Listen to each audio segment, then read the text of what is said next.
Orçamento tinan Região Rua Ronulo Recém Lima, ba Gabinete Primeiro-Ministro, ho montante milhão tolu, Região Ato Sualo, Walunulo Recém Hat, Atos Hat Rua passa a fase especialidade. Quarta-feira, Parlamento Nacional continua a halar o debate, ba Orçamento Geral do Estado tinan Região Rua Ronulo Recém Lima, ba Gabinete Primeiro-Ministro, e a fase especialidade passa a votos a favor Hat Nulo Recém Rua, contra sia no abstenção sa Nulo Recém Rua. O total orçamento nebe iha, Gabinete Primeiro-Ministro se aloca para o programa Rua, maka funcionamento no desenvolvimento institucional, no lidera a estratégia política do governo e política nacional.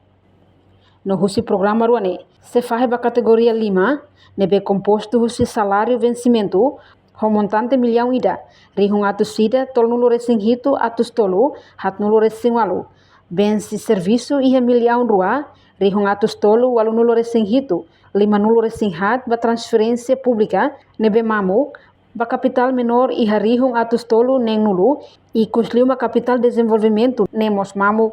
Reportagem email da Fátima, Televisão Timor Post. Janela informação ba emohoto. Atua tem informação atual dia Clio.